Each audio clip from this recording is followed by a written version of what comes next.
Welcome to the Elk Talk Podcast with Randy Newberg and Corey Jacobson. Presented by the Rocky Mountain Elk Foundation.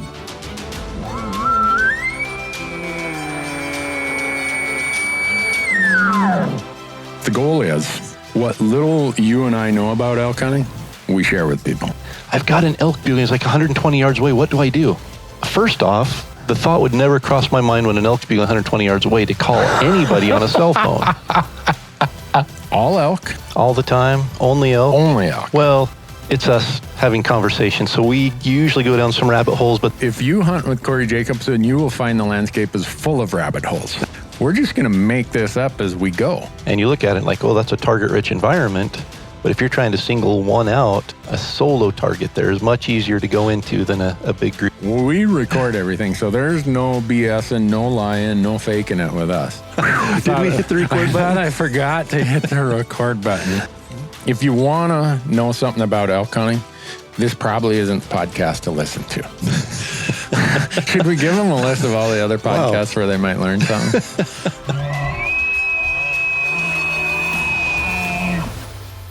The Elk Talk Podcast is brought to you by the Rocky Mountain Elk Foundation, ensuring the future of elk, other wildlife, their habitat, and our hunting heritage. To become a member, go to rmef.org. The Elk Talk Podcast is also brought to you by Mountain Ops, making outdoor energy and performance nutrition to make you a stronger and healthier elk hunter. They have a full line of hunting-related supplements, including meal replacement shakes, multivitamins, pre-workout fuel, and post-workout recovery. And my favorite, their new performance protein bars that, by the way, are packed with 270 calories and 20 grams of protein, but contain less than 6 grams of sugar. Visit mountainops.com to learn more and to order, and be sure to use the promo code ELKTALK to save on your next order. The podcast is also brought to you by Gerber. Go to gerbergear.com and learn about the knives, the Vital, the Big Game Vital, the Gator Premium, all the things that we use when we're out in the woods, and not just knives, but also some really cool multi-tools that they have. And we have a promo code for Gerber as well. Just use the code ELKTALK to save 20% on your orders at gerbergear.com. And we are also brought to you by Rocky Mountain Hunting Calls. And Rocky Mountain Hunting Calls is the original designer and inventor of the pallet plate diaphragm that's completely changed the way elk calls are made and used. And to find out more and to order your elk calls, go to RockyMountainHuntingCalls.com or BuglingBull.com and use promo code ELKTALK, and you're going to save 15% on all of your elk calls and elk call accessories. The Elk Talk Podcast is also brought to you by GoHunt.com. Go to GoHunt.com and sign up for the Insider. The Insider is changing how hunts and hunting information are found. No doubt about that. Use promo code ELKTALK, and when you sign up for the Insider, you're going to get $50 of store credit, mad money, in their gear shop. Lastly, the University of Elk Hunting online course is a proud partner of the Elk Talk Podcast. And within the University of Elk Hunting online course, you're going to find nearly 60 chapters organized in 17 modules of elk hunting instruction aimed at making you a more successful elk hunter. From planning and e-scouting to calling strategies and packing, every imaginable elk hunting topic is included in the online course. And regardless of your previous elk hunting experience or success, I'm confident the University of Elk Hunting online course will make you a more confident, more successful elk hunter. Just visit elk101.com and use the promo code ELKTALK to save 20% when you sign up for a membership to the University of Elk Hunting online course. And with that, Corey, we are ready to get into it. Let's jump into it. Good morning, Corey. Good morning. How are you? It is good. I'm good. It's sunny, and it seems like we've got into our consistent season of summer here in central Idaho, and by consistent, I mean it's quit snowing. So. Okay, that's what I thought you meant. Well, today we got a special guest who's joining us from Idaho Falls, Idaho, and this comes at the request of a lot of the people who submit questions. Where do they submit questions at? elktalkpodcast.com? Yep, elktalkpodcast.com. Just click the contact tab there and fill in your name and email address and send us a question. And like we've mentioned several times, we read them all. We don't always get an opportunity to answer them all, but in a situation like today, we're answering like 100 of them all at once. You guys can tell me that. Yeah. So our guest is Beau Baty. He's pretty excited to be here. I'm not sure if he's excited or nervous, because before we got the record button hit, Corey said, well, you'll get a chance to review it, but then we'll add anything we want afterwards. So we might embarrass you. We were just talking about the difference between doing a live Q&A and doing a recorded podcast. And, we can edit out things in a podcast, or we can edit in things if we need to. So Beau got a little nervous when he heard that. But we've had a ton of questions come in about llamas and how we use llamas. So we thought, Beau, you're the man to answer anything related to llamas, and we really appreciate that you join us today. Yeah, I don't know if I'm the man, but I sure like llamas, and we'll hopefully have some answers for you. If not, I'll ask someone that knows more than me. Your wife, Kirsten, or your son, Wade? Probably both. Probably. So I think we decided that since Corey put the list together, he's going to ask most of the questions. Beau's going to provide most of the answers, and I'm just here for color commentary and tangential discussion. I think that was the part that Beau was most nervous about. Yeah. Right. Well, appreciate you being here, Beau. Yeah, thanks, guys. Really appreciate the opportunity.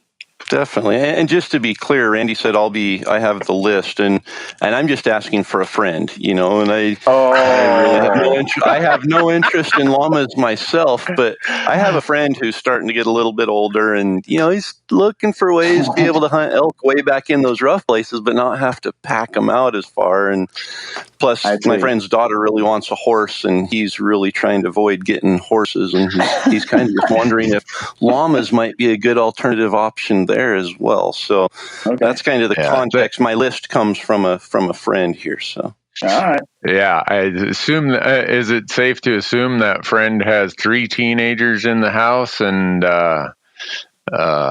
has his own line of elk calls? That friend. I don't keep track of the birth dates of his children to know exactly how old they are.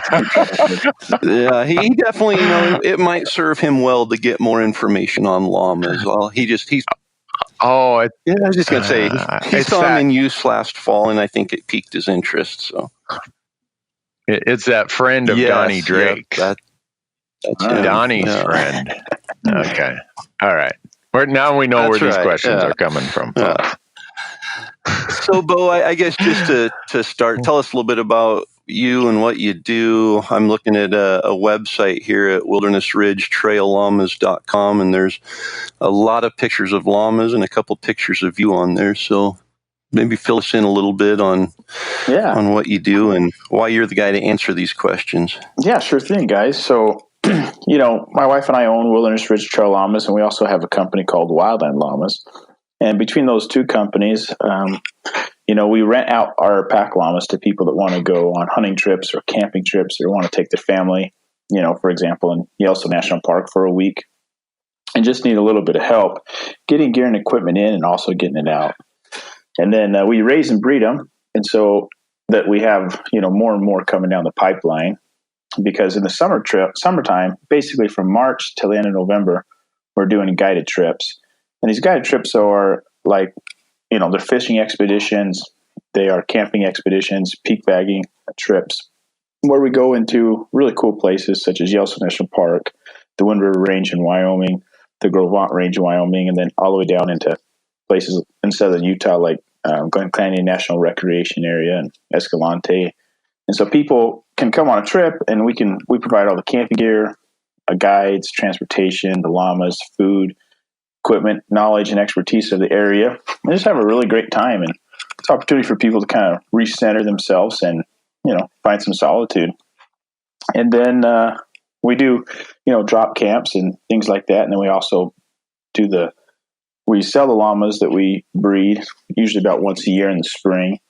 We'll have a sale, and then we also build and sell all the pack gear and equipment, pretty much everything that you need to go into the backcountry with the llama. We make it right here and sell it. So that's kind of the scope of what we do, and we operate in 5 states now, which is kind of fun. And we had 51 employees before, COVID hit, and now we're down to about 6 or 7. So, ouch, man. Yeah, kind of crazy, but this is who we are and what we do, and it's a full-time job for sure. Full-time times 2, Absolutely. But yeah.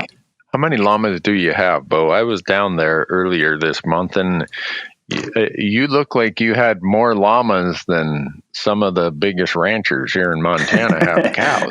Well, I always tell people llamas are a lot like Skittles. You have one, it's like, oh, well, 10's good, but the whole bag's better. So we started with one. I tell my wife, can you believe this whole thing just started with one llama? And now we just did the count. There's 470 on the property that we have. Did you say 470, like 470? 470. Yep. That many Skittles would probably make a guy sick. Make you jittery. So yeah, it's fun. We had the 51 babies this year, so that was we have them once a year, usually in the spring, and we just finished up and had 51. So it was kind of nice. It's our biggest, the babies are called crias, so the biggest cria crop of our breeding career. So wow. So back to just to talk about your business side as far as the guided trips and everything. You have employees then that are trained on handling the llamas, and they're the ones that go out and set up the camp and do the cooking on those trips and everything? Yep, exactly. Like we'll have we call them, there are guides, and usually 2 guides go per trip, and they'll do all the shuttling of the gear and equipment and the guest.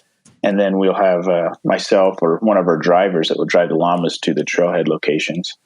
And I try to do about 6 or 7 guided trips a year in the summer and 3 or 4 in the fall. Myself and my wife, she used to do, when we first got started, she used to do everything. Now she's on the administrative side. And so, yeah, we're just, family-owned, small little operated business and just trying to make it work every day. So do people request to have you be the guide? I've spent a few days in elk camp with you and tasted your cooking, and I could imagine that there's probably some requests along that line. Yeah, sometimes, yeah.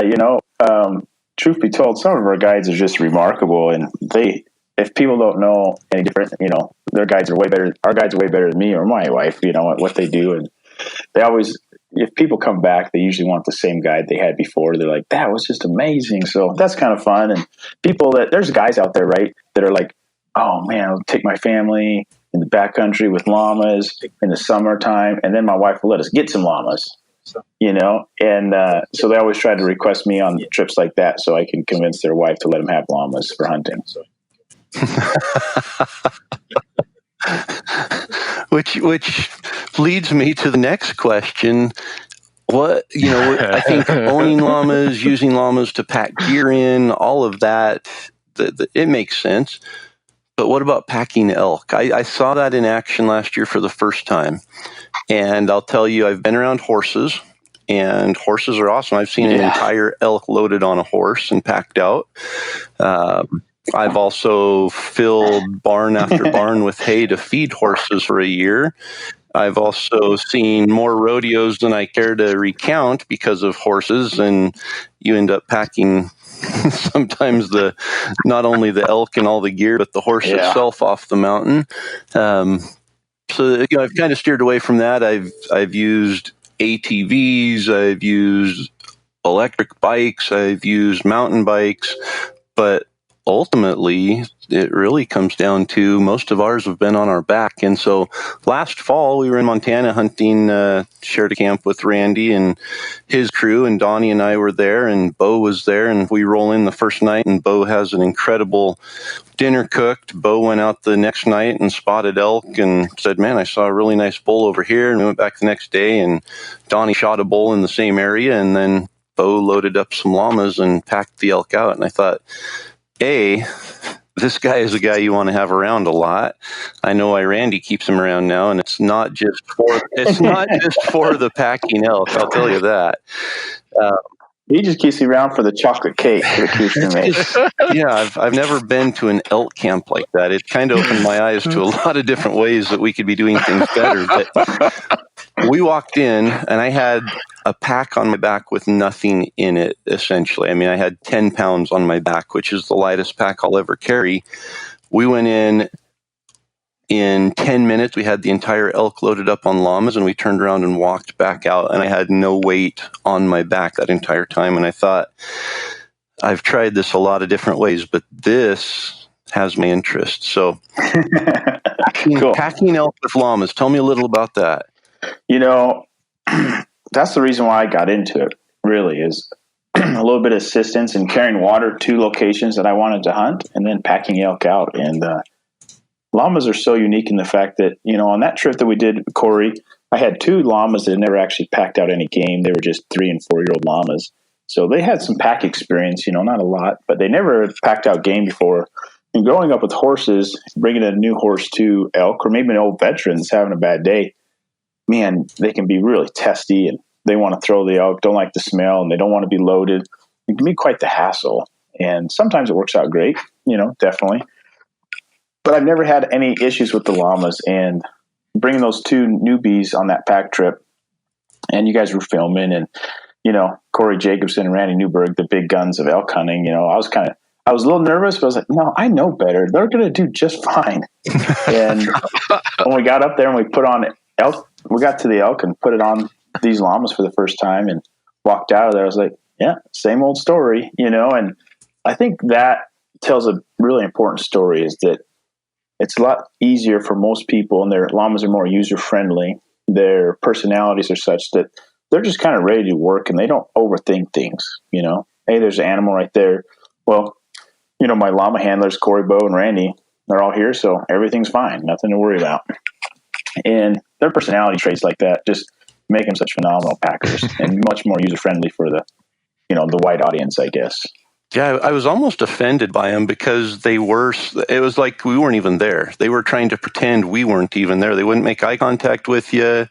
They would, you know, it was all business. There was they weren't there. They weren't offended because you didn't scratch them behind the ear. They weren't offended because of anything. It was just like, they went up the trail, they did their job, and they came out, and they didn't expect anything, and they made it seem like we shouldn't expect anything of them other than them doing their job. So.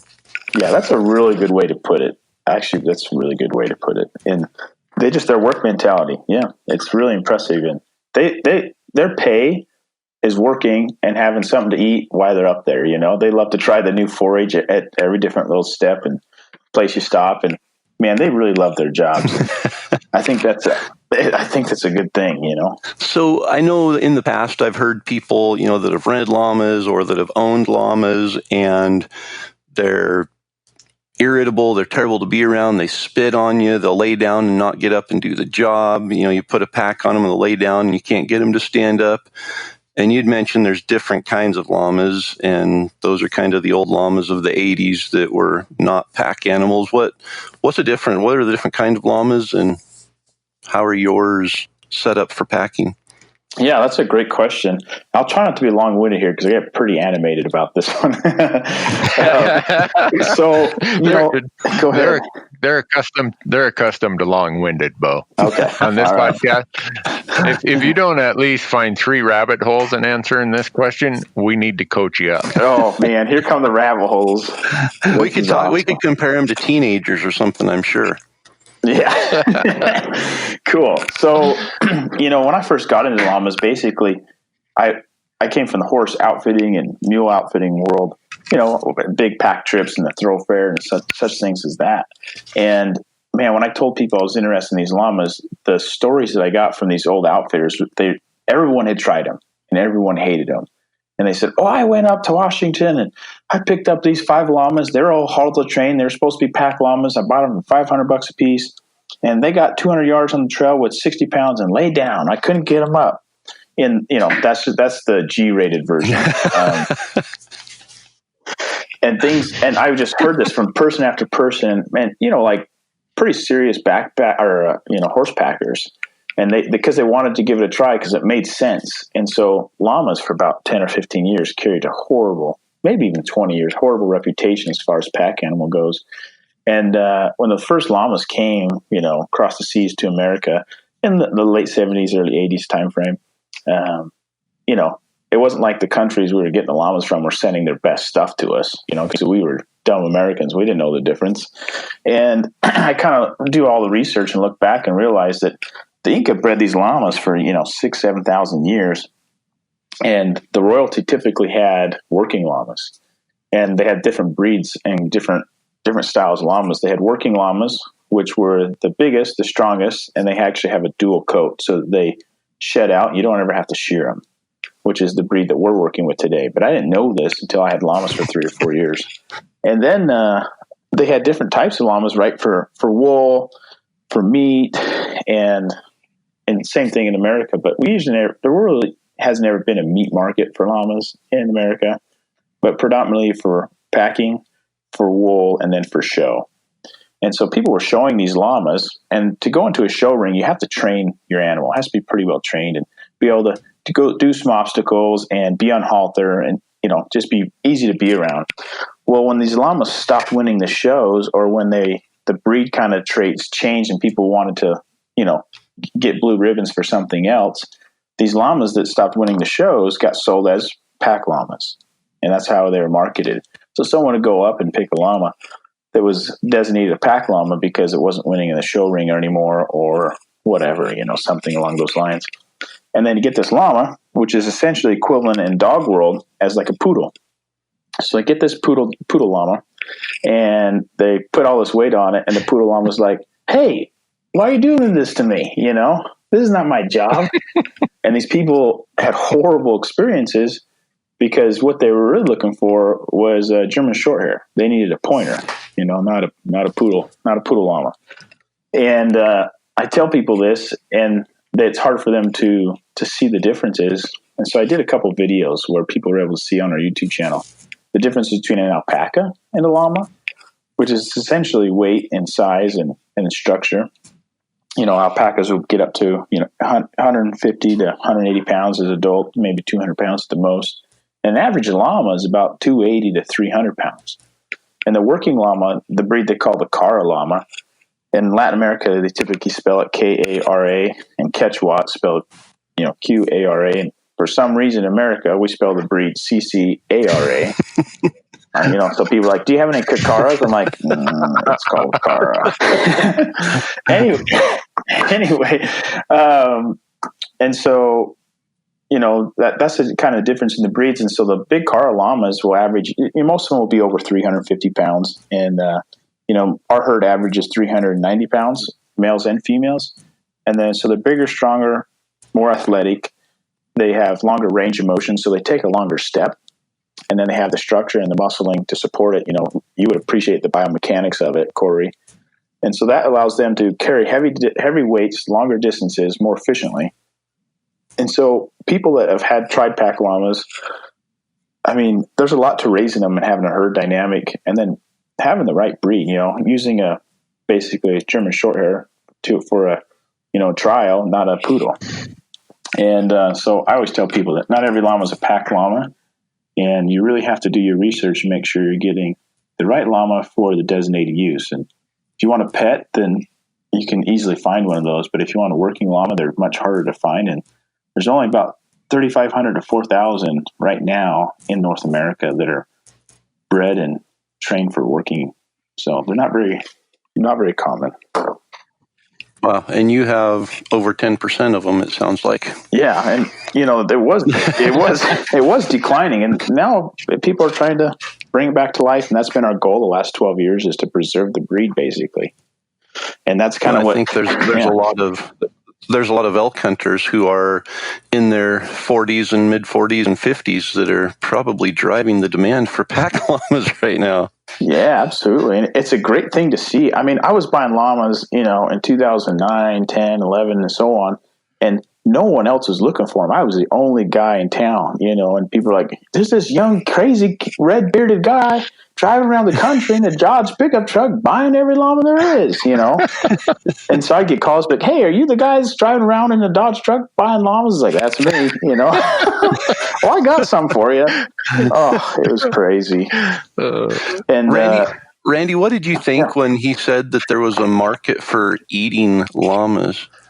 I thought he was kidding me. I really didn't. So when Beau tells me something, he's a hard read, whether he's jerking your chain or whether he's for real.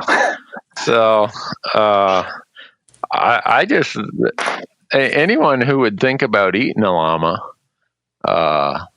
that's a head scratcher for me, because I want this dude to be packing my elk out and carrying my tent and my sleeping bag.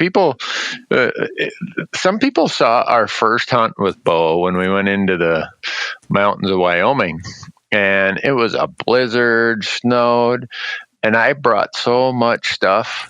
At the trailhead, Beau has us sorting stuff, and I'm thinking, well, I'll take that out. He's like, no, put it in here. I'm like, well, I better leave this here. No, put it in here.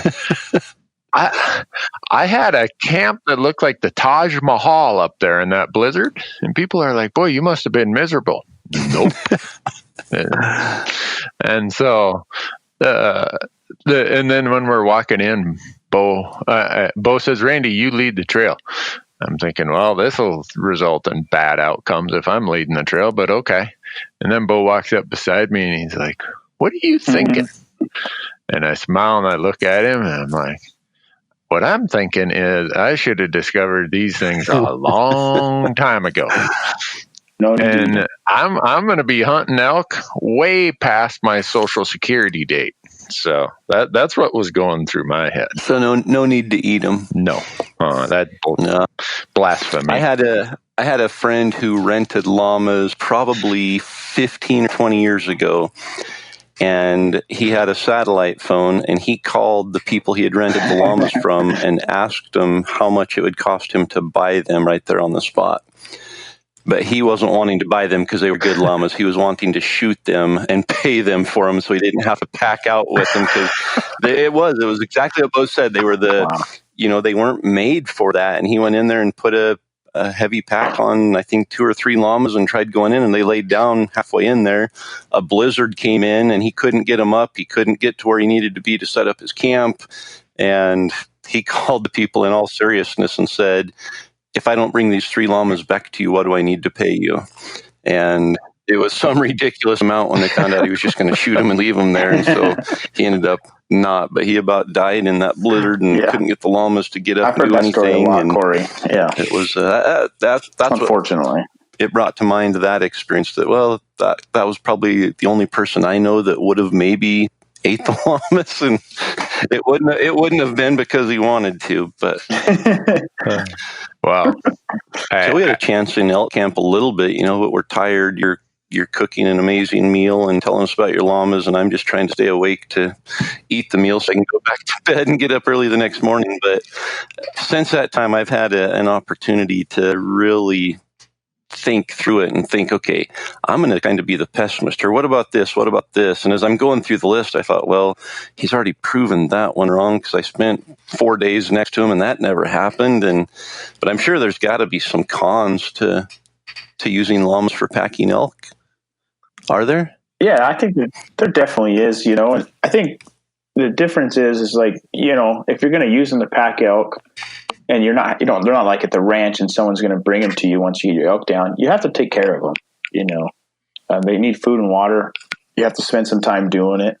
And that's, for a lot of people, that time is a con, but I always tell them, it's like, look, if you're camped high in a basin and you don't have necessarily good access to water, your llamas can usually bring enough water, for you guys, for the llamas and you for 3 days.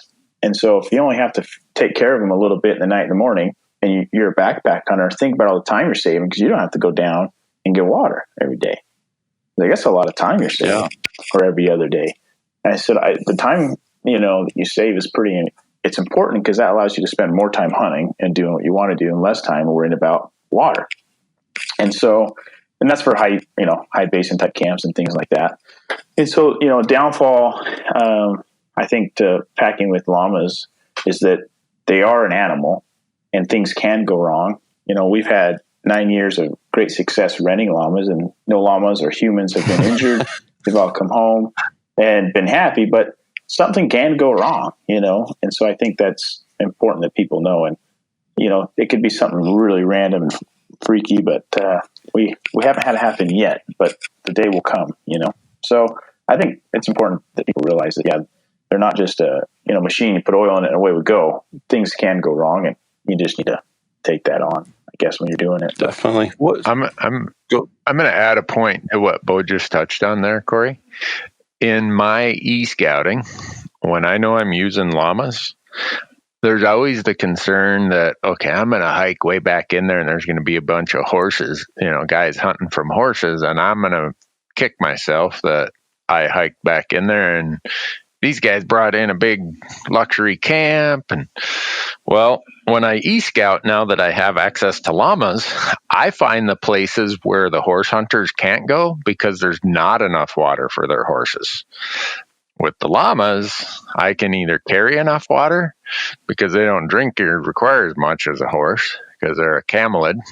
And I then kind of have some places that I don't got to worry about that little detail of horse hunters showing up there and setting up a big camp. Did you say they're a camelid? Yep, that's right, isn't it, Beau? Yeah, you nailed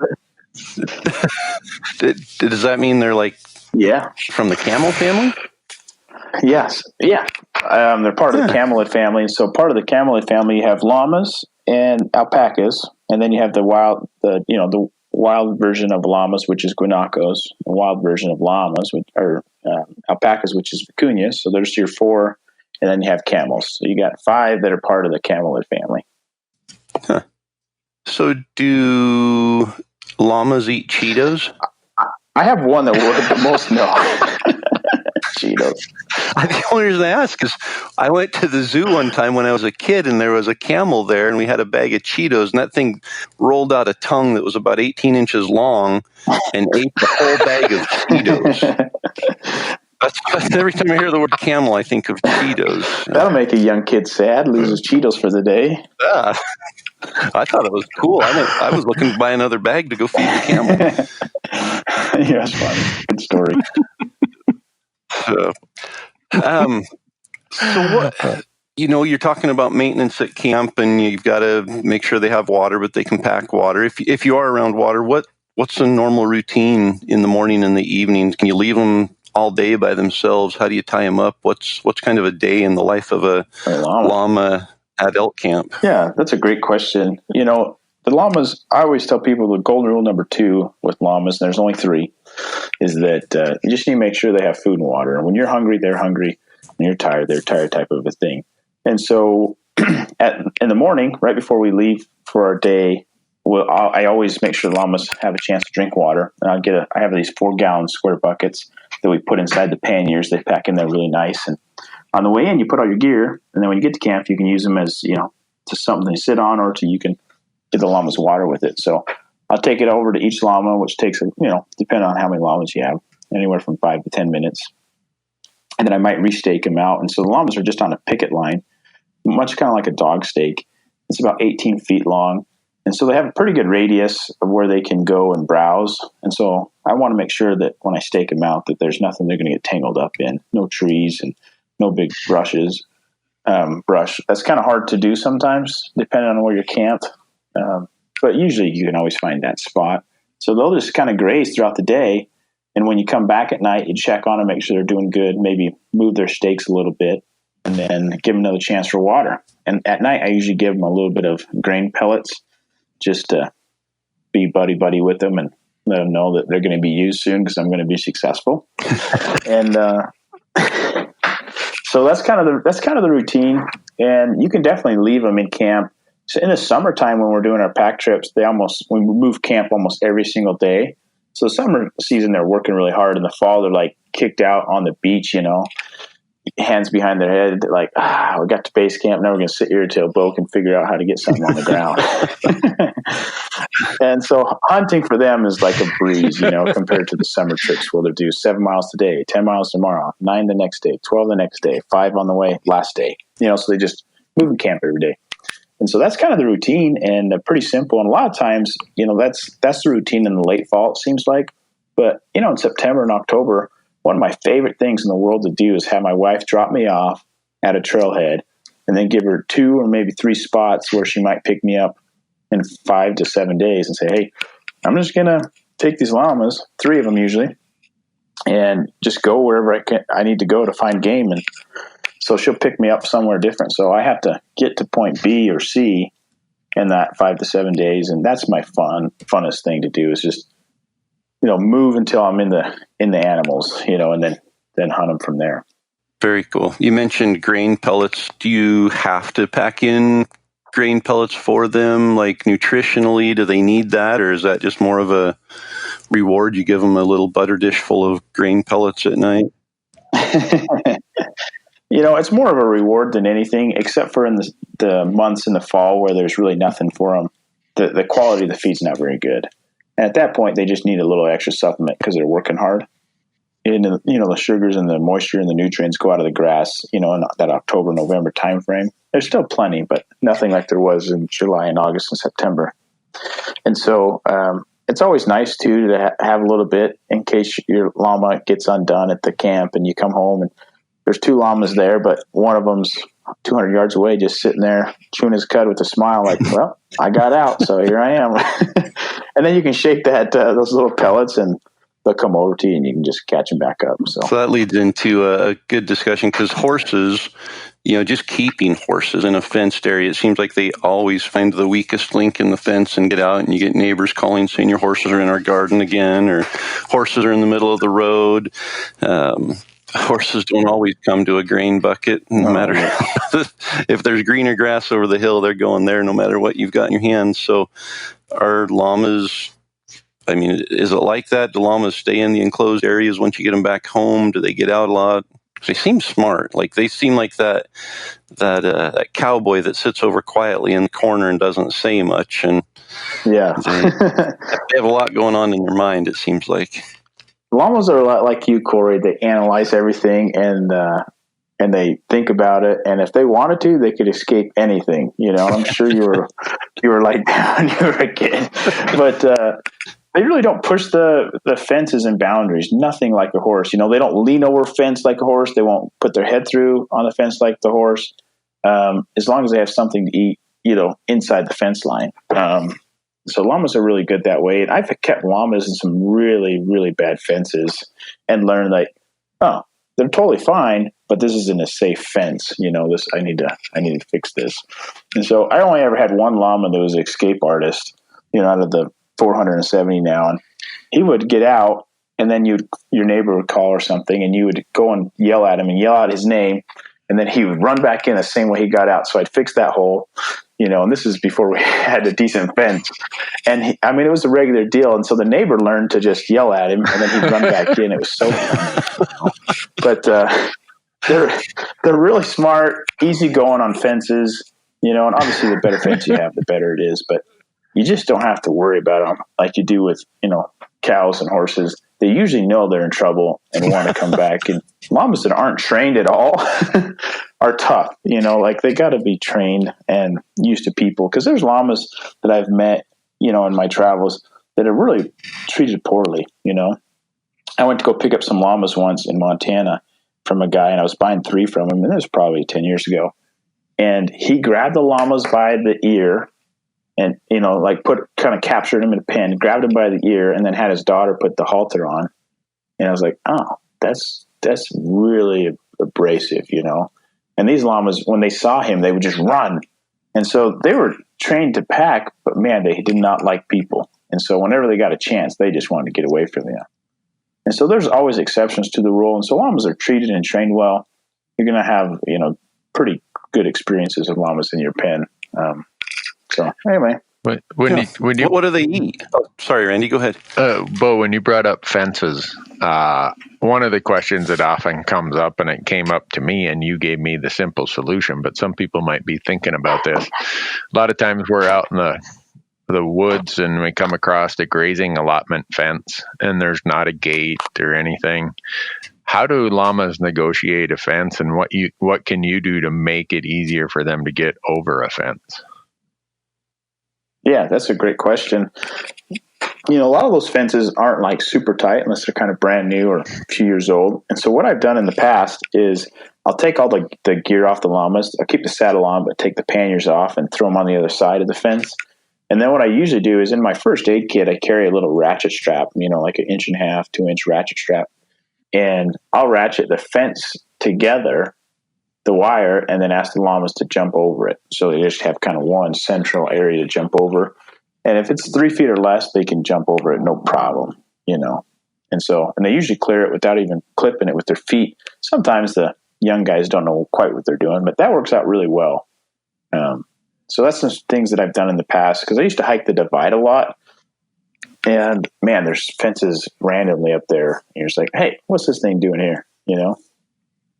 So that's where I learned to carry the ratchet strap, was when I was hiking the divide. So now it's on all of our first aid kits. So, man, Randy, that's a great question. I didn't even have that on my list, or on my friend's list. The reason it was on my list is because there's a place I'm going, and there's this little quarter section wide strip of BLM that connects 2 big chunks of BLM.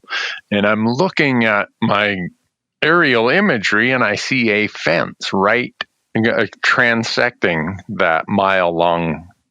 So it's a mile long by 1/4 mile wide. Well, right through the middle of it is this fence. And I'm thinking, now, how am I going to get the llamas over that fence without having to trespass to go down where the gate is? Because the gate on that allotment fence is down off on the private. So I called Beau. I said, how am I going to do this? And so he told me that little trick. I'm like, aha, those guys aren't keeping me and my llamas out of there. So back on the food, so a little bit of grain, I'm guessing a couple pounds of grain pellets per llama that they would, ideally, you'd want them to pack into a camp? Yeah, I just basically I try to pack a pound a day per llama. So if you've got 2 llamas, you've got 10 pounds, and which is pretty minimal. Then you don't have to worry about packing it out when you're coming out. Yeah. And then they just graze on grass, browse. What's their typical diet in the backcountry? Yeah, they're kind of a hybrid between deer and elk as far as, browsing and foraging. They'll eat a lot of shrubbery, a lot of tree bark, things like that, a little bit of sagebrush tops, and then a lot of grass. So bark, dirt, rocks, whatever's there, they're getting. Yeah, sand. They're not quite as bad as a goat, I'm guessing. No, they're not. Definitely. I would say on that, yeah, they're kind of in between a horse and a goat as far as, what they choose to eat and what's best for them, for sure. Yeah. What about back at home? What do you feed them? Do you have to feed them like hay every day, or? Yeah, that's a great question. So basically, like May through November, we feed them pretty much they're on pasture grass. So we have irrigated pasture. And so that's what they're eating during those months. And we'll usually have the females will have a little bit of hay for them to pick on now and then. And then during the winter months, we feed them hay, and we try to buy about 8 pounds of hay per llama per day. And that kind of gets us through the winter and helps, we'll feed them that per day. And we usually only eat about 5 to 6 pounds, but we have a little bit of waste when we're feeding it, and then a little bit of waste when we're storing it. So if you budget somewhere between 8 and 10 pounds a day, and we try to do it for about, basically, if you say 10 pounds a day is what you're going to buy for the year, 10 pounds a day, months or 30 days for 7 months, that's basically 2,100 pounds of feed per llama per year, which is about a ton. And a ton in Idaho is going from $120 to $150 right now. So your hay cost per llama is about $150 per year if you have a little bit of pasture grass for them. And how big of an area Like if you have, say, 2 llamas, how big of an area of pasture grass or grazing do you need fenced off for them to feed them? That's a great question. And it kind of just depends, like somewhere like central Idaho is very different than New Mexico, for example, as far as, water rights and forage and elevation. So it really varies, but on average, I would say, half an acre to a quarter acre is about perfect for a pair of llamas, typically. Yeah, my friend just has a couple acres he lives on, so probably be sufficient. Yeah, sounds like it. So can I add a question then? Because I think I know this couple acres that your friend lives on, and it occasionally has a wolf standing in his driveway. Beau, how do these things handle wolves, grizzly bears, and other predators? That's a great question. So in the wild, and I can just kind of tell you my experiences, and then you can, pull what makes sense to you out of it. In the wild, pumas and mountain lions, that's their natural predator for sure. And when they come across a mountain lion track or scent, or I've been hiking up before in the Wellsvilles and went underneath this juniper canopy, and there was a mountain lion sitting in the tree, just like a young mountain lion watching us. And my llamas were freaking out. I was like, what are they doing? And they kept looking up in the tree, and then finally I saw it, his face sitting there. And so llamas will always let you know if a mountain lion's around. They just do not like them, and they'll do their alarm call and they'll be unsettled. So if your llama's ever, abnormally unsettled, they're usually a mountain lion around. And then bears, I've seen my llamas, they've seen so many bears that sometimes if they don't feel threatened, they won't even let you know. We were in the Jedi Smith Wilderness one time. This is about 4 years ago. It was the middle of the day, and a cinnamon phase black bear was about 250 yards. And all the llamas looked at it, and I was like, oh, yeah, we must see a deer over there. And there's a bear, and none of them told me. I was like, what are you guys doing? But the bear was running away from us, and the llamas weren't scared at all. But I've also had grizzlies come into camp, and the llamas do their alarm call as they felt threatened. And so they're always going to usually, if they know what's going on, they're going to let you know by their alarm call. I've never had, since we've been packing, I've never had any attacks on any of my llamas by wolves, mountain lions, or bears, which has been really fortunate, actually, especially when you consider that we guide in the Zorka mountain range, we guide in Yellowstone National Park, some of the higher density areas for grizzlies. And then there's been a couple times where we've had wolves come to camp, where we camped kind of under a ridge line. One time in the Sawtooth, I was in there, and I had actually shot a wolf the night before that was actually trailing over to my elk that I killed the day before, and I went over to go get it the next day. And I was like, man, those wolves are trying to get over to my kill. So there's 3 of them, and I shot one. And then that night, those 2 other wolves came in as we were getting to camp. They came in, jumped over the ridge, looked at the llamas, like left, right with their heads, and then turned around and went back. So that was the closest encounter I've had with wolves. But I think they kind of just stumbled upon us, So those are some of my experiences. We've had a lot of close calls and encounters, just, I guess, in proximity more than anything. But the alarm call kind of saves the day. I think it stuns the animals, the predators. And then if you're around, it allows you to know what's going on and check it out. So, can you make the alarm call? Can you mimic that for us? Oh, man, for how much money? Well, people always ask me if I could, put me on the spot and say, can you demonstrate what an elk sounds like? And I'll do the alarm call if you give me a free elk calling lesson for 20 minutes. That sounds like a fair trade. Okay. So it sounds like this. It does. That's what it sounds like. Randy, I need to hear Randy do that. Can you do that, Randy? I can't. Usually what you hear from me is, would you think, shut up, I'm trying to get some sleep in here. Like in Wyoming, an elk walked right through our camp one night, and the llamas were going bananas. And I hear them calling, and Beau's in the tent over there. I'm like, Beau, what's going on? I don't know. They saw something. We wake up the next morning, and there's a single bull elk track walking right between all the tents and right through the llamas. In between, I remember that. That's a good. That was funny. Yeah, I mean, Corey, it was like 2 feet away from one of the tents. It was wild, and we knew because it was snow on the ground. Fresh snow. So how do elk react when they see the llamas? Like, as you've been packing and the elk see a string of llamas coming, are they taking off running, or can you kind of hide behind the llamas and blend your legs in with them and walk right up to the elk? Okay. Well, this is a cool subject. This is a little hidden gem, Corey, that doesn't get talked about very much. Okay. The new way to decoy elk. The new way to decoy elk. So last year I was in Wyoming hunting elk on draw tag, and I was in the wide open, and I just basically was so excited to be up there. I didn't have all my faculties about me, and I got really impatient. I'm like, I'm going after these things. And I was in the wide open, and these elk came across this big pasture, this big meadow, and the whole herd. And as soon as I saw them, I got behind my llamas, and they all stopped and looked at my llamas like, what are those long neck weirdos doing over there? And me and Tyler, the camera guy, are hiding behind the llamas as all these elk passed by us 200 yards. They didn't even care. And as soon as they got into the timber, then we hurried and moved. But had we not had the llamas, there's no way that would have worked out like that. And I've had so many encounters, I mean, dozens and dozens where, bull elk will come into camp, in the evening and sit there and bark and wonder what in the world those llamas, 50 yards, 40 yards, and just sit there all night.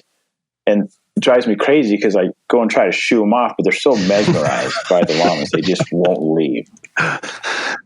And this is another story. So my brother and I are sitting up in on the Divide Country about 6 or 7 years ago, and we got to the trailhead really early in the morning. 3 in the morning, we started hiking, and our goal was to get to the top so we could start hunting in what we thought was the best elk country about 7 o'clock in the morning. First light, and we get almost to the top, and it's getting light on us, and the elk are bugling like crazy. So I'm like, hey, you just hold the llamas.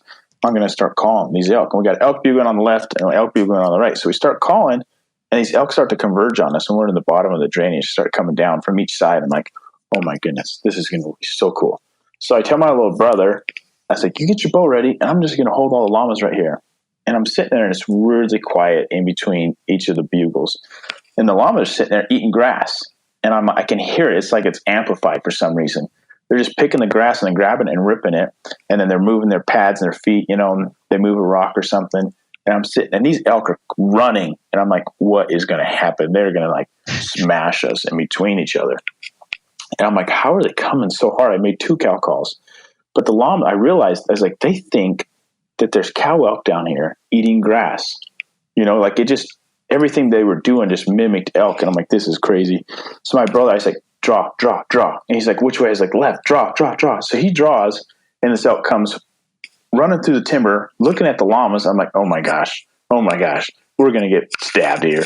And I was like, just draw. He gets 4 yards away, stops, looks at the llamas. My brother shoots him, wheels off. And we just were like, what just happened? This is insane. So those are some of my encounters, but elk, I've never seen them run off and flee like crazy when they've seen llamas. Like they'll see a person, and the smell sometimes seems to mask some of the human scent sometimes as well. So those are some of my stories. And yeah, that's what I know. Okay, so you're painting a really good picture. It's my friend is going to be really excited to hear all of this. How much weight can they pack? Yeah, no, I'm excited for him because I know he's been looking for something, but yeah. Well, you guys should have seen the face of the llamas when that bull elk was running at him at 4 yards. They were like bug-eyed, like, what's that guy doing?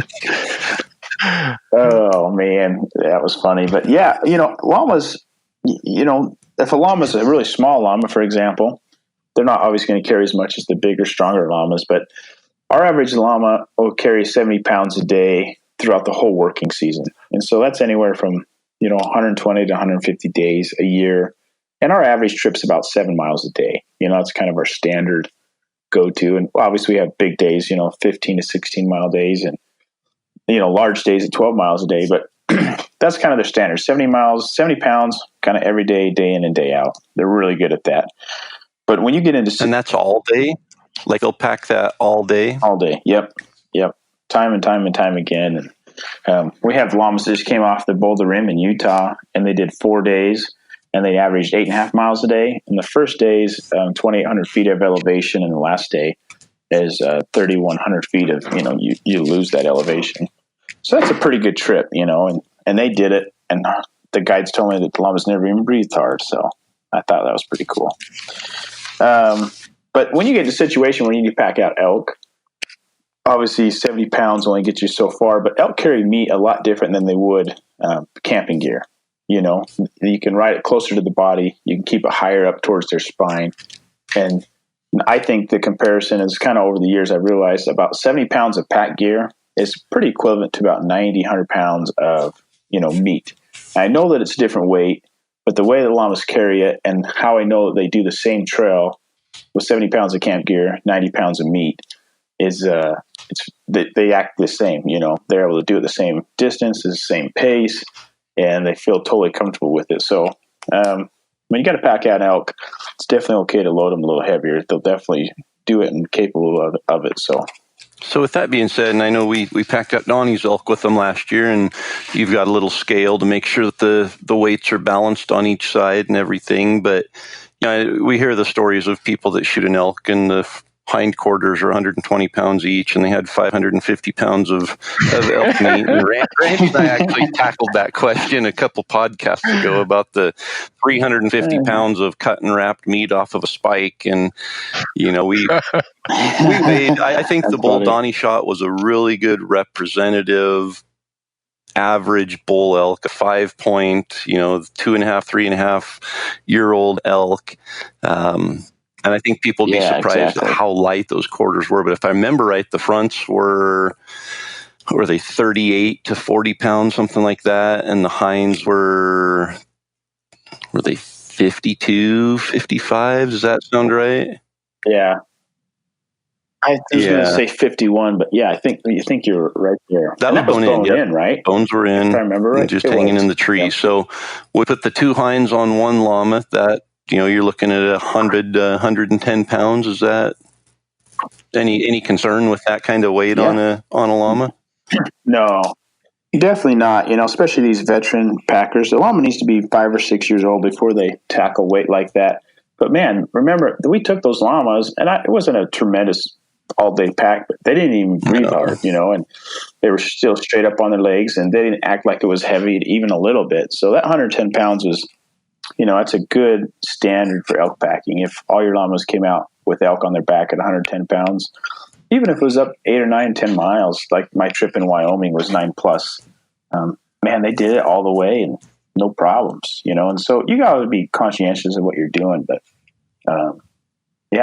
usually that's pretty safe bet, 110 pounds, no problem. How many llamas do you need to pack out an entire elk? If you're looking, one of them's carrying the two hinds, another one's carrying the two fronts, and probably can handle the miscellaneous meat split up, I'm guessing, because that's probably going to put it up there about that same range, 100 pounds.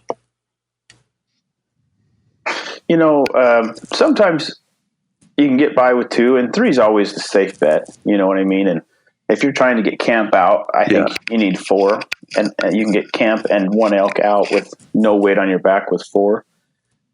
So if you're just trying to get an elk out and maybe it's a bigger bull, you want 3, and that bull of Donnie's. We packed that with 2 llamas, if I remember right. I think it was 2. We might have had. Yeah. Gosh, I don't remember. I was just trying to figure out how to strike up a conversation with him because they kept ignoring me, and I forgot to look how many there really were. But but 3 llamas is, I guess, the safe bet, and you definitely can with 2 most of the time. So awesome. So transporting them, you had a normal truck with some really cool racks on it. Is that kind of the standard, or do you need a trailer? What's your recommendation for transporting them? Yeah, I think my recommendation is kind of the standard, just to have a nice small little trailer, a little tandem axle, 12-foot stock trailer. You pick those up for about $2,000 to $3,000 most of the time. But if you're going to do a lot of short hauls, like an hour or two from your house or 3, the stock rack in the back of the truck's really nice because it allows you to, it's got the ones that we build. They got a little gear storage. You can put 2 llamas in there. It's really quick and easy. You don't have a trailer. And then when you're going on really bad roads or got a trailhead it's tough to get to, as long as you can get a pickup there, you can get your llamas there. And some trails and trailheads are really hard to get trailers to. So the stock rack just makes it really convenient for a lot of the short distance stuff or rough terrain. Yeah. So, I always tell people to probably start with the trailer if they're going to buy llamas. But, it's nice to have more than one arsenal or one or more tool in your arsenal. And so I think having a stock rack is really helpful.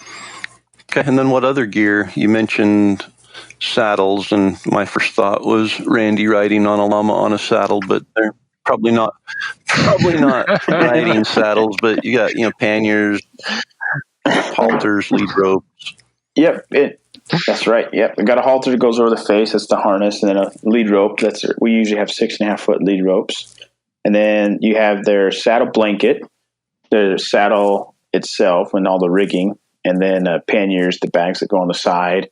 And then you have a stake and a stake out lead. And ours are 12-foot stake out leads. And we connect the lead rope that's on them to the stake out lead. So that way they have 18 feet of lead rope. And then you want to have a brush and a scale and maybe some of those 4.5 gallon buckets for one of your 2 llamas so you can pack in some odds and ends, kitchen gear, and keep stuff, waterproof and such.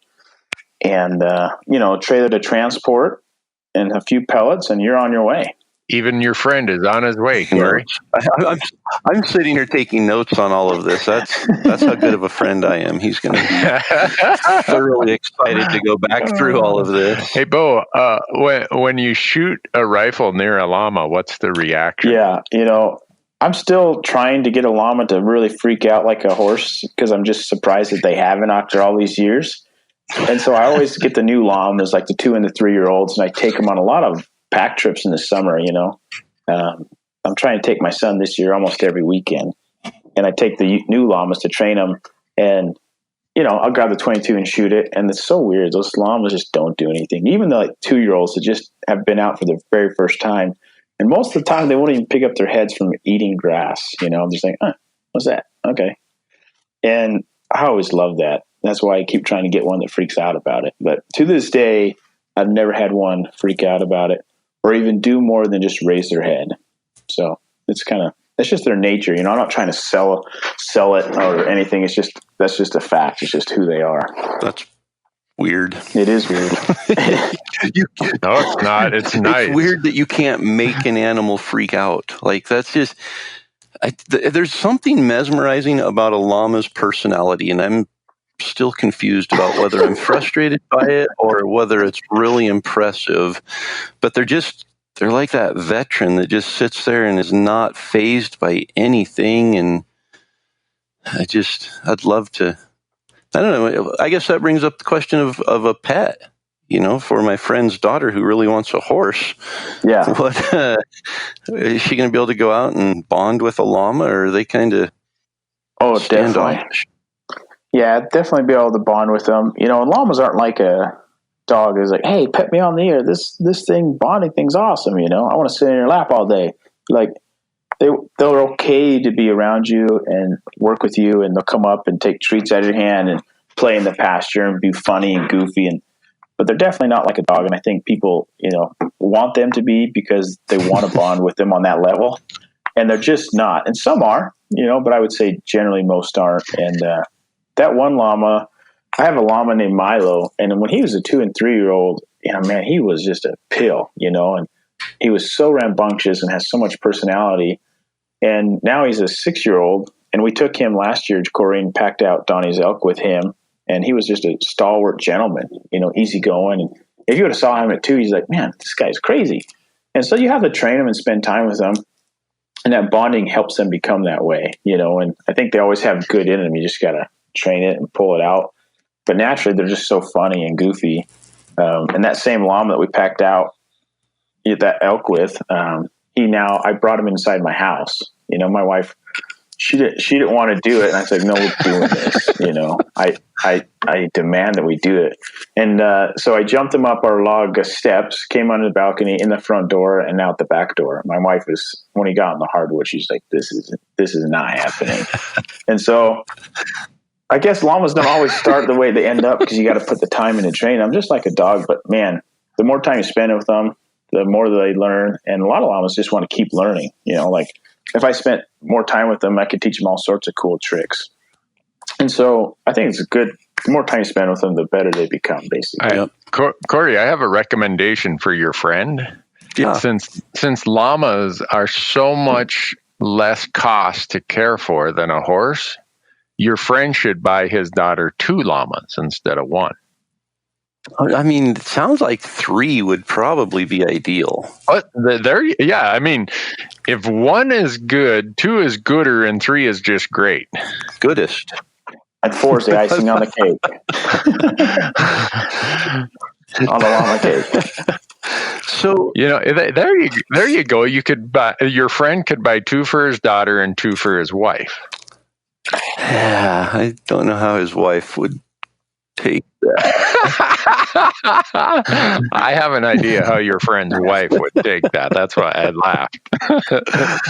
So here's something that we're going to start doing. That friend Corey is as our herd starts to grow. I have and even when we had next to no llamas, I had a really hard time selling them, and I'm really trying to preserve the breed by giving them a good reputation and give them work to do so they can kind of pay for themselves.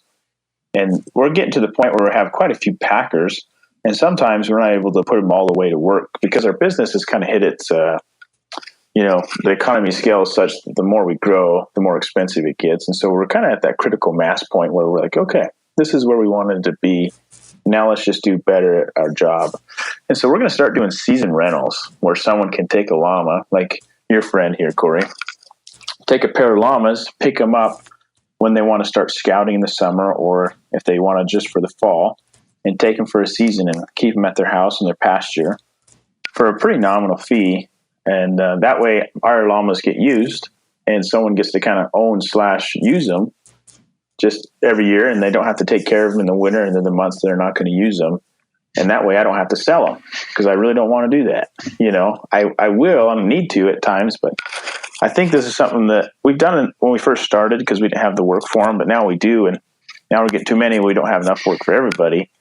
And so the seasonal rental thing is something that I'm really excited about for people like your friend, that hopefully it makes sense for them, or they can do it as a trial run. Like, hey, let's have these at our place for 3 or 4 months and see how it goes. I'm sure.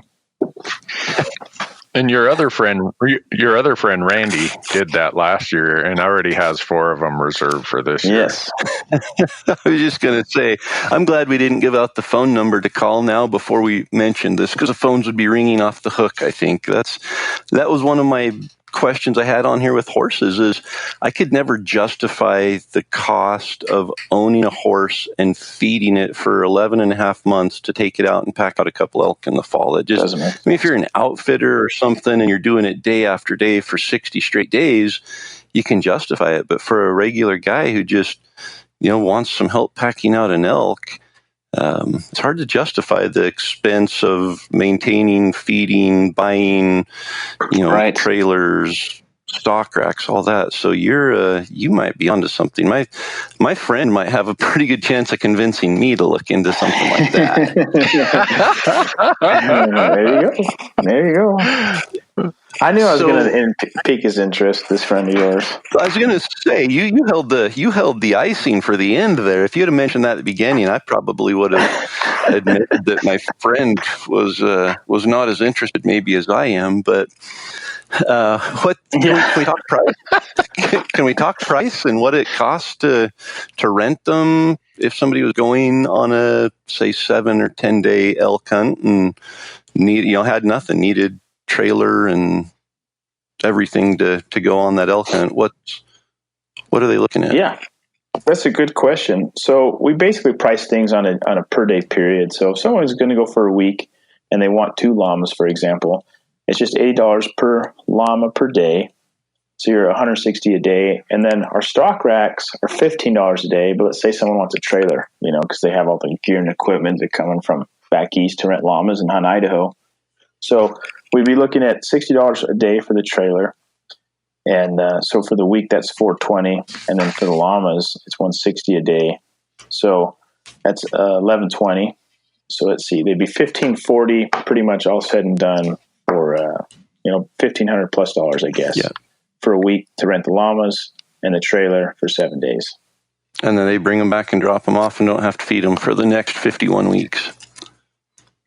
That's right. That's right. Okay. Yep. And that's your stakeouts, your lead ropes, your packs, panniers, saddles, everything. Everything, extra feed. And if they're going in, say they come in November, it's no extra cost, and we'll send extra hay and just whatever we need to do to keep the llamas happy and healthy. And we do that ourselves. So, yeah. Very cool. So, I guess tailing off of that, and I have much less interest in purchasing a llama now that there are other options. But what does a pack llama cost if you were going to buy one?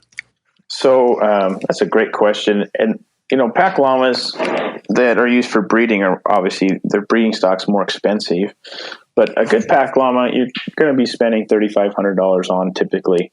And you can find some around that $2,000, $2,500 range. But quality and training and size is going to vary a lot at that spot. But if you budget to $3,500 all the way up to $5,000 a llama, that's kind of the standard right now. And breeding stock goes for more than that. But that llama, if you're buying a llama around 3 or 4 or 5 years old, you're going to get 15 years of utility. So if you have a llama for 15 years of work, and you're probably going to have them longer as far as, you own them, you're packing out elk, you're working them on the summer, 15 years, let's just say you spend $5,000 on a llama, or you buy it for $5,000, I guess I should say, or 15 years, you're $330 a year, basically, as far as your cost goes, and providing for that llama. So, you only have to pay that much money to get into it, and I think it's a pretty good deal. And, but yeah, that's kind of the general cost right now. So where does the seasonal cost, if you were to use one for scouting and keep it for a couple months and then bring it back, where does that fall in between owning and renting? So that's a real bargain, in my opinion. And so we can a season lease, we consider it to be 3 months, whether it's June, July, August, or July, August, September, you know what I mean? So 3 months, whenever the months start. And that goes for all the gear and equipment and the llama. And the person that's leasing the llama needs to come and pick it up and drop it off and make sure that it's well cared for during its time there. But those go for $1,200 up to $1,600 for the 3 months. So that's per llama? That's per llama. So if you have a pair and you can use them for 3 months, you're about $2,400 for the season. Okay. I have a calculator in my hand here. I'm weighing the options. And I know, here's what Corey is calculating how many pounds of antlers he's got to pick up to break even on that. Well, that's right. That's a whole nother topic. That's a second season. That's having llamas March, April, May allows you to shed hunt with them, and then I would say August, September, and October would be elk seasons. Man, yeah, my friend, he's got some decisions to make. That's right. That's right. On the note of shed hunting, so when I put my down payment on my house, believe it or not, from shelling sheds, and picked them up forever and ever and ever.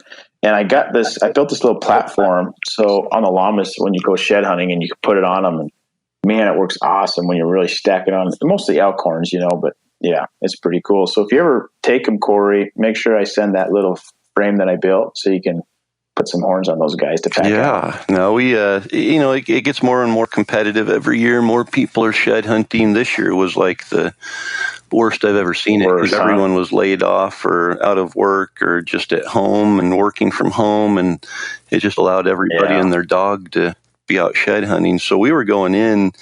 There were 2 different trips. We hiked in 9 miles and set up camp and stayed for 3 to 4 days. And if you time it right and find enough antlers, 9 miles with those kind of loads is not fun to bring out. And I thought, man, a llama, if they can haul 100 pounds each, that changes the game. Changes the game, yeah. Yeah. And when you get 100 pounds of antler and you stack it on the panniers, that can be the tough part. It's like, well, the weight's fine, but the balance, so awkward, balancing it. And so that's why I built that shed horn rack for the llamas, and it works good. Way better than anything I've tried so far. That's great. Anyway. Yeah, very cool. Here's another way you can recover some of that money, Corey. I've not done it, but I'm thinking about it this year. When the world of Southwest Montana finds out that I've got llamas staked out at my house, there's 4 of them over in my spare lot there. It's like a petting zoo. My wife she'll call me, hey, there's a bunch of people over there petting the llamas. Did you tell them to come out here? No. So she'll go over there, or I'll go over and ask, what's up? Oh, someone told us there were llamas out here and we wanted to come by and see them. Okay, maybe I'm going to put a gate up here with a toll for doing this. So, but maybe that's another option for you to recover some of the costs. Do you do that, Beau? Can I come pet your llamas for a fee? Yeah, $8 a person. Come all day long. Yeah. $8 per person. If I took them to the county fair, we could probably make this work.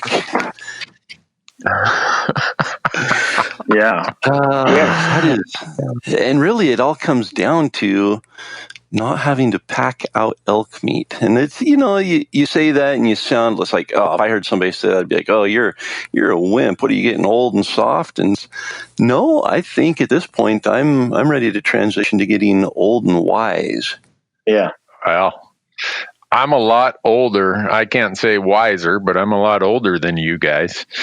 And I'm here as absolute verification that having llamas changes your entire attitude when you're out there elk hunting. You look over at that other ridge and it's steep getting over there, and you're thinking to yourself, well, if I shot an elk over there, that's just an extra 3 miles beyond what I got to haul out anyhow. And then you look back and you see Marshall or Tokyo or one of those llamas looking at you like, well, you going to get off your duff and go kill that thing? Or, we're just going to sit here and take a smoke break all day long. And so it changes your whole mindset when you're out there. And once you get to a certain age, your radius of how far you're willing to travel to elk hunt from your vehicle gets smaller. It doesn't get wider. That radius shrinks. Either that or you're just stupid. And for me, I am stupid, but my radius did shrink for that. But now that I have llamas, the radius is way bigger than when I was 30 years old and stupider. Yeah, I'm struggling with how to cross that line, because I want to go far still, but at the same time I'm starting to, it's not that I'm getting weaker or softer, it's just that I'm starting to, the front of my brain is developed enough to think about the future at least 3 or 4 days ahead. And if I go in 10 miles and shoot an elk, I've got to come out 10 miles with all that weight. And if I had 3 llamas to do it, of course I'm speaking in the third party here from my friend, but it makes sense for what he's looking at doing, I think. So. Well, to the day that Donnie shot his elk last year, Matt had shot an elk the day before, and I shot an elk the same day as Donnie. And Beau, how many llamas did we have? 6, 8? Can't remember. We had 6. 6. So we went in to get Matt's elk, which was about 4 miles in. And while we were there, we saw another group of elk. So I snuck over and I shot one of those. So the whole loop that we did, I think, came up to a little over 11, almost 12 miles.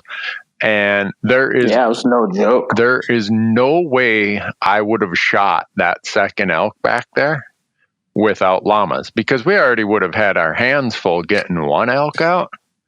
Getting a second elk out, not a chance. I would have said, good, have a good day, Mr. Bull. See you later, because I don't need an elk that bad. But when I looked at those llamas standing there, I thought, well, I'll hike over there another 3 miles and I'll shoot that thing. And I did. And after I shoot that, here comes Beau trailing a string of llamas up there. I already got one elk on there. And he's like, hey, I'm here to pick up your load. It's kind of like an Uber driver showing up or something. I'm like, all right. Elk Uber. Cool. So Uber or Goober? Well, there you go. Uber showed up for the goober who shot his elk. And then we had about 5 miles out of there. But there's no way we would have done that. We would have crossed that idea off our list, because it would have been too much. Yeah, you can hike all day without any load on your back. I mean, going 16, 18 miles in relatively decent terrain without even a backpack on your back it's not that bad if you've trained for it a little bit and you're able to do that.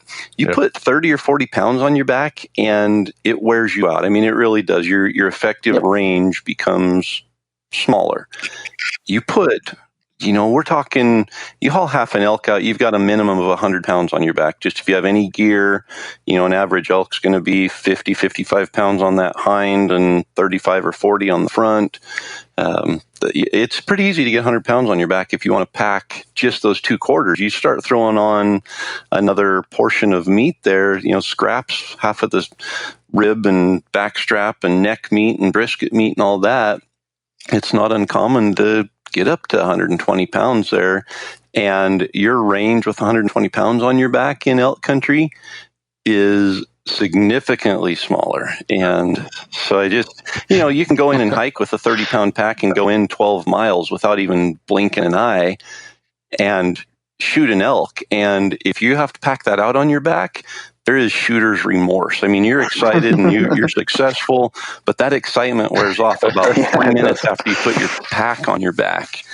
And being able to savor that excitement and that victory and that success for a 10-mile hike out that's completely foreign to me, but very exciting to consider.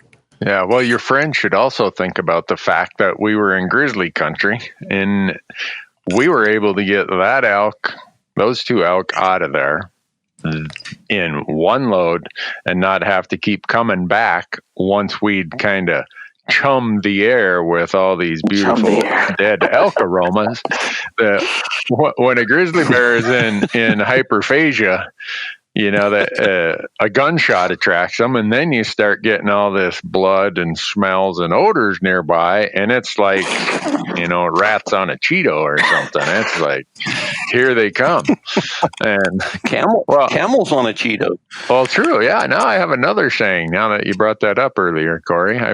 Anyhow, it's nice to know that you're getting that thing out of there and you're not coming back multiple times, because every time you come back, when you've got a carcass and meat hanging, the likelihood of a bear finding it at that time of year when they're just looking for gut piles and carcasses just gets a little greater and a little greater. And it's pretty comforting to know that, all right, I'm leaving that for the grizzlies and we're heading out. Yep. Well, I think to sum this whole discussion up, that packing elk with the llama is slicker than deer guts on a doorknob.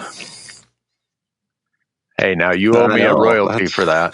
I've been waiting for a topic and a time to be able to use that saying, and I can't think of a better time.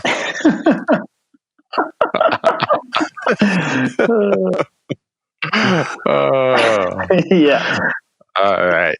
Randyisms. My crew wants me to film a whole video of Randyisms. I don't even think about them. I just say them, and people, especially people who haven't been around me much, they look at me like, "Man, that guy's weird." It would be a 2-day film, Randy. For sure. Okay. Donnie and I did that segment last year, that film where we tried to make our camera guy laugh with dad jokes, and we kept score of whose dad joke made him laugh the most. I think we could do the same with your Randyisms and get a couple camera guys there, and you could just start spouting them off and see how many of them you can make laugh. That is a T-shirt that would sell. Some camera guys are a lot like llamas, though. They have no personality, and it might be hard to make them laugh. True. But I do get them laugh. Sometimes they laugh like they're the village idiot or something. I'll say something and they'll just start laughing. I'll look at them like, what's wrong with you guys? So yesterday, this is a good tangent. We always do tangents, Beau. We haven't had enough of them yet. Yeah. But yesterday, they made me film another what's called the shop story that we're putting out on our YouTube channel. Bragging how stupid I am and how things really go snare wire sometimes. And Corey, do you remember when Sitka had us back there for that Sitka Tech seminar or whatever it was back in Delaware, back at Corps headquarters? I do. I think that was the first time you and I physically hung out together. Yeah, that was 2011. And we were eating dinner that night, and I got notified that I drew that New Mexico tag, that elk tag I was all excited about. Well, you probably wondered why that never made TV. And the summary is that my contract camera guy quit the night before the hunt, so the production company couldn't get me a camera guy for 3 more days. So my 6-day hunt becomes a 3-day hunt. Well, in the interim, I get a flat tire. I go to the tire shop to get it repaired, and there's a chili stand across the way. And my pale Scandinavian unrefined palate goes and orders 5-alarm chili in New Mexico. And within a half hour, I have dysentery to the degree that you can't even imagine. And so we had an entire elk hunt ruined by dysentery induced by authentic New Mexico chili. And my camera guys think that's the funniest thing in the world when I tell that story about how my bottom got so raw from everything that I couldn't walk, I couldn't hike. I didn't dare blow on my bugle because when you put that pressure on your diaphragm, you thought something might come out the other direction. And so they had me film this whole thing yesterday. I'm like, my career is done. But the camera guy, while I'm telling the story, he's heard it multiple times. He's laughing so hard while he's filming me that he's completely distracting me. So there's a few Randyisms in that one. Oh my goodness! You and New Mexico just don't mesh well. We went down there and had a very similar effect when you had a milkshake at Sonic or something, didn't you? You strayed from Dairy Queen, and it about cost you a couple days of hunting. It almost did, but our buddy Ben Potter, he really was the one who it went through him like, grain through a goose, man. It was like, he's like, I could see him up in your truck there. You're going down the interstate 70 miles an hour, and here's Ben trying to jump out. I'm like, Ben, okay? What's the deal? And you swerve into some little joint there, and poor old Ben, he had the dysentery. Let's put it there. What's that game, Oregon Trail or something? You died of the dysentery? Well, that was almost me on that New Mexico elk hunt. All because I thought I was a connoisseur of fine chili. You should. When you guys, I should send you guys a preview. You guys will give me good feedback on what parts to cut and how short my career is going to be once that gets out there. I think the analogy I used for how sore my bottom was after 3 days of the dysentery was I felt like I had rode bareback on a belt sander. That's what it felt like. Anyhow, there you have it, Beau. Another tangent. So we had to at least have one. Somehow we go from we talk about llamas and we end up on dysentery in New Mexico and riding bareback on a belt sander. That's just those aren't even tangents. That's almost like shotgun. That image is stained in my mind now. Yeah, my entire season that year was compromised on account of that. Be careful using the word stained around Randy because he uses that term quite loosely when he talks about New Mexico. Oh, man. One of these days I'm going to get one of the New Mexico tag. I'm excited for that. Don't go with Randy. No, I was gonna say if you want to draw a tag in New Mexico, Beau, you just apply with Corey.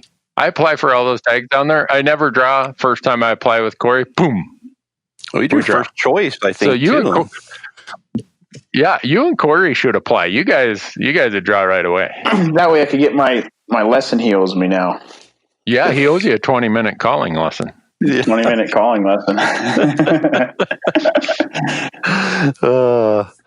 Well, Beau, before we wrap up, how can people find you and how can they contact you? And I guess logistically, if they were to rent, if somebody was hunting in Montana or Wyoming or something and needed to rent llamas, you're in kind of southeast Idaho, right?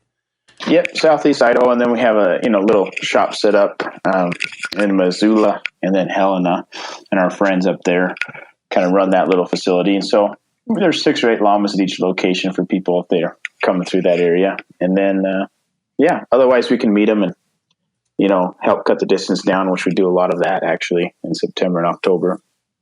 But our website's a great resource and helps people find us and also answer questions. Just wildernessridgetrailllamas.com, or they can just go to rentllamas.com as well. It's the same website.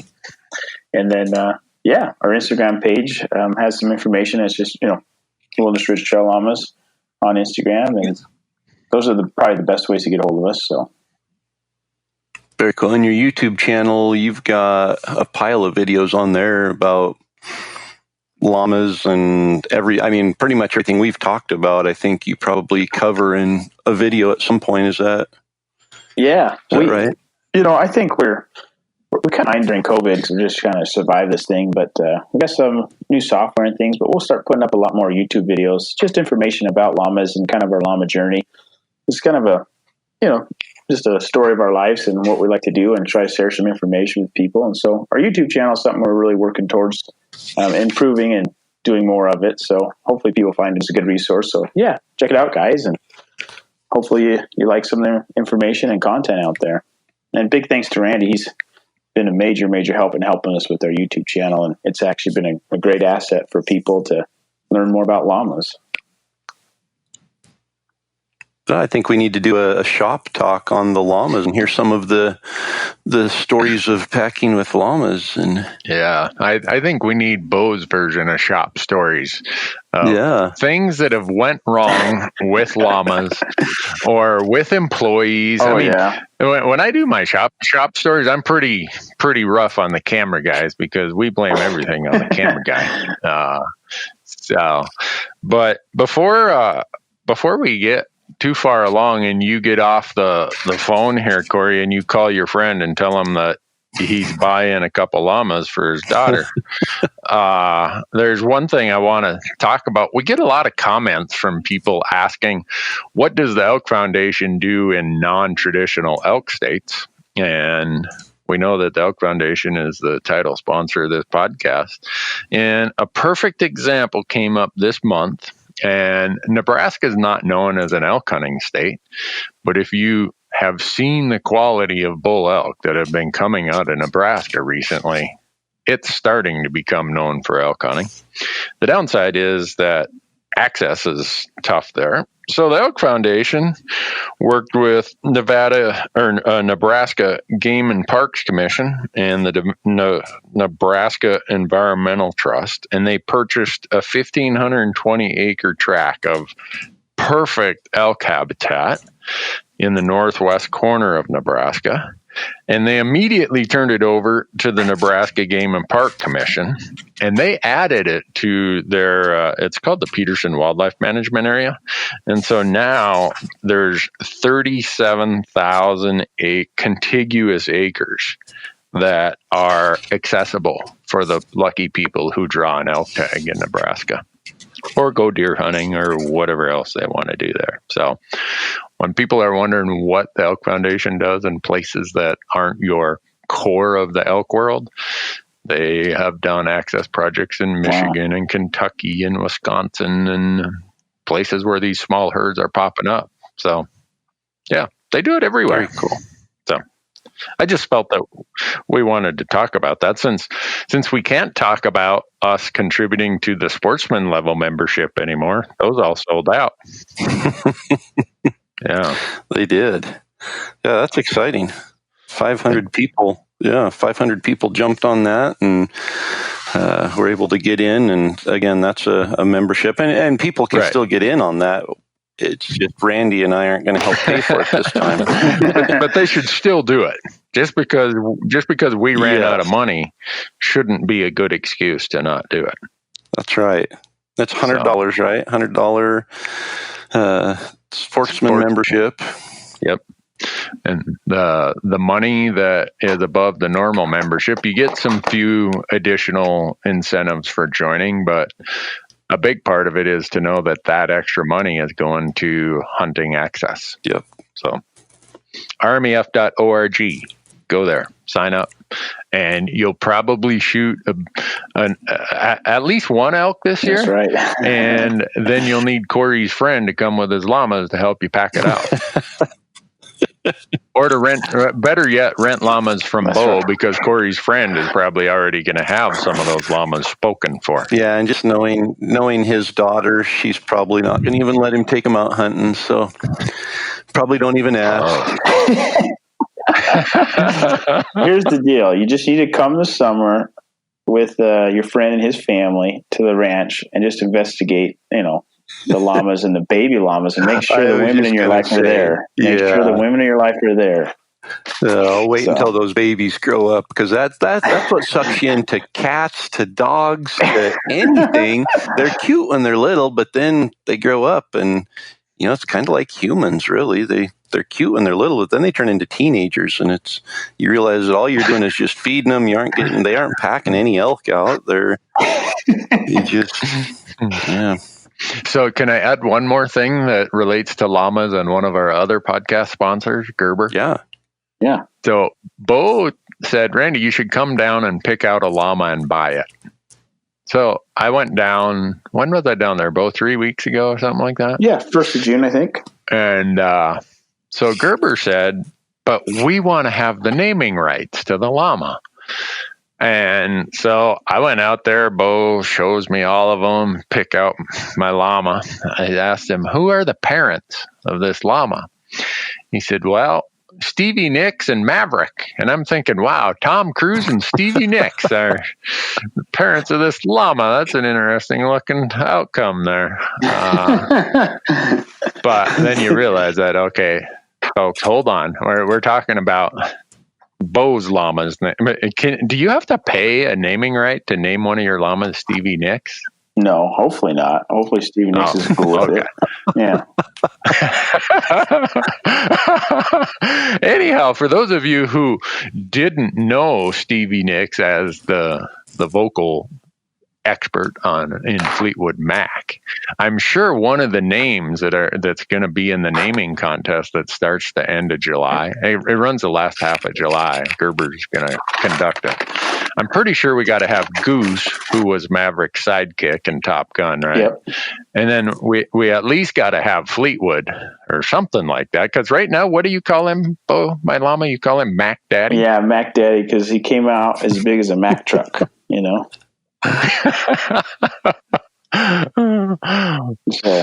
Anyhow, there will be a llama naming contest with lots of prizes coming sometime the last half of July.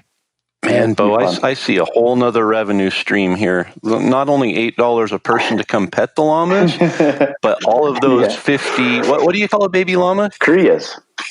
crias, all 51 of those baby crias or whatever, you could charge somebody to be able to name it. I mean, imagine being able to name a cria after your mother-in-law or something like that. I mean, you could probably do online auctions to name these baby llamas. You think so? And I bet you wouldn't even have to rent any llamas this fall. You'd probably just make enough off of that you could just feed them and listen to them purring out in the pasture all summer.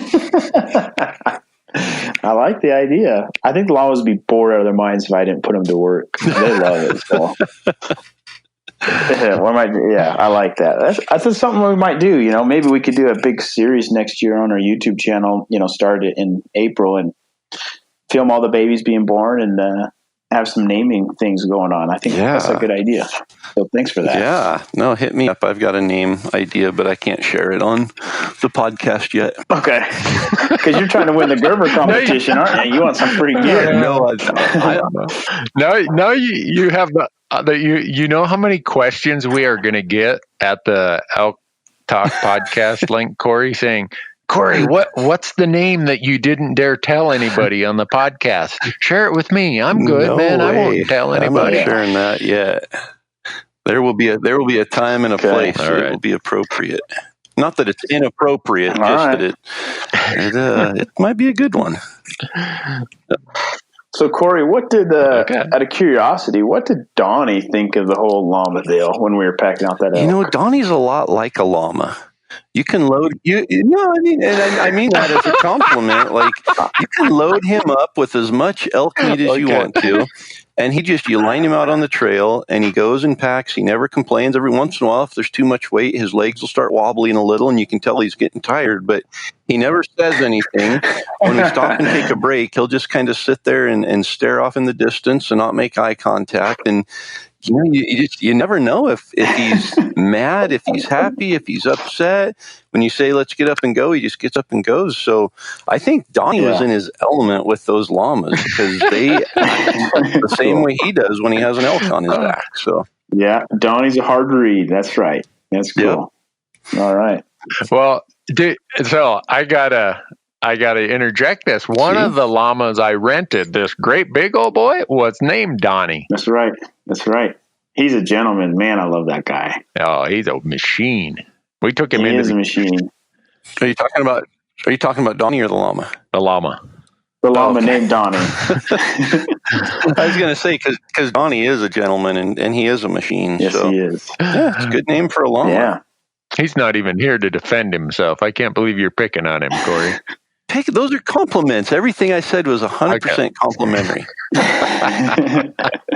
I just took Donnie the llama to Utah this week, and we cut 7 miles of trail and for a trip that was running, and he packed all the chainsaw and all the fuel and everything. And he did a good job. So yeah, Donnie. Oh, there's the Dolly llama and there's the Donnie llama. I'm never naming one Dolly, just so you guys know. And I'm not naming one Tina, ever. Never, ever.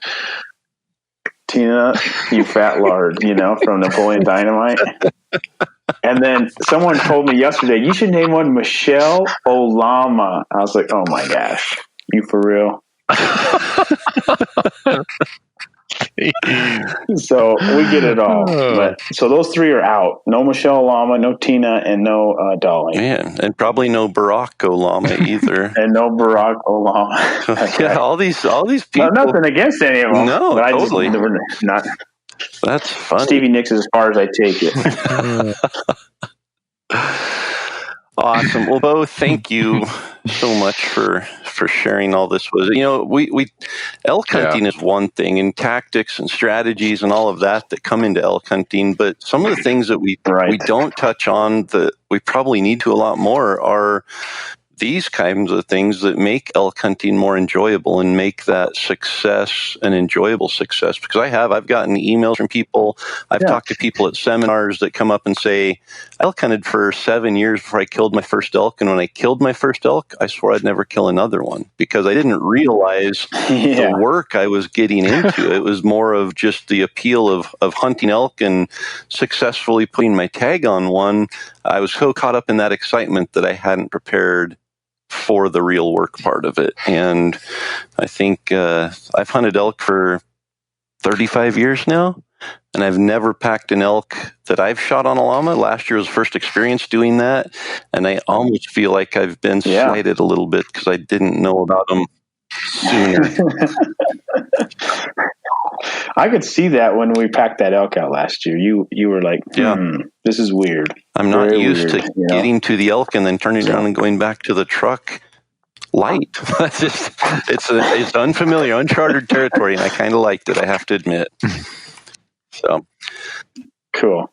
Well, thank you guys so much for the questions and bringing this to the public. It's really good information, and I had really fun doing it. And I really respect both you guys a tremendous amount, and I've learned a lot from your content and being with you guys and watching you. So appreciate your mentorship and all you do for the industry. Thank you. Thank you. I'll say it again. Thank you for all the wonderful meals at elk camp last year and for packing Donnie's elk so I didn't have to. And this information is awesome.